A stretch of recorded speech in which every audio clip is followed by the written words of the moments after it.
Miss Leia Patricio, I am always watching you on TV and I know that you're very exposed sa mga singing contest. Ngayon, marami ako mga bata sa Cebu na nag-a-aspire talaga na gusto maging singer. Ano ang ma-advise mo sa kanila? Marami talagang singer dyan sa Cebu. Upo ako. Diyan magagaling yung mga mahuhusay. Although hindi ako Bisaya, pero ang asawa ko Bisaya. So Bisaya na rin ako. So, ayan, ang ma-advise ko sa mga kabataang singer, aspiring, huwag kayong matakot matalo. Huwag kayong matakot ng rejection. Kasi, ang prinsipyo ko sa buhay, hindi ka mananalo pag hindi ka natatalo. Ang galing nun. Yes, hindi ka magtatagumpay pag hindi mo naranasan ng rejection. Kahit sinong singer dumaan sa ganyan. Floor, listen to this. Yes, oo. Tapos, halimbawa, sumali ka ng competition. Isip mo, nagawa mo yung best mo. Alam mo, ikaw ang mas magaling sa kanila pero natalo ka. Uwi ka ng bahay, okay lang yan, tulog. Hindi naman nauubos ang singing contest. Lifetime na yan. Andyan lagi ang singing contest. Darating din ang panahon mo.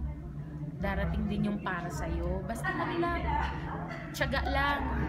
Huwag mong iisipin na ayoko na. Hindi naman ako nananalo. Basta, go lang ng go at huwag hihintong matuto. Kailangan keep on learning.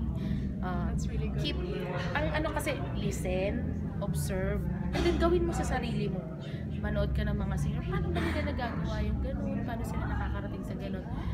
Isipin mo kung ano bang tamang diskarte ko para ako naman yung nandun. Huwag maiinip. Darating din yung time. Ang ganda ng advice. Kasi ako, di ba, ang tagal ko nang nagko-contest. 7 years old ako, nagko-contest na ako. Dumating din yung time na ayoko na. Pero, hindi susuko ang Diyos. Ibibigay niya yung para sa'yo. Hihilahin at hihilahin ka niya kung saan ka. Just keep on going. Maraming magagaling na singer. May kukumpara mo yung sarili mo. Pero, kailangan hanapin mo kung saan ka magaling, pero huwag mo siyang ilalagay dito. Palagi lang nandito. Yes. Tsaka sa kanya lang pala. Ang sarap! Ang sarap ng advice. Ganda lang pala. Thank you, Miss Leia. Maliit na bagay. Thank you so much. And Brown Academy of Music. Sigurado yun. Kasi magaling yung ano. Sigurado. Thank you. Tsaka Ayan, hindi, mga Bang Stars. Pinapanood kita noon.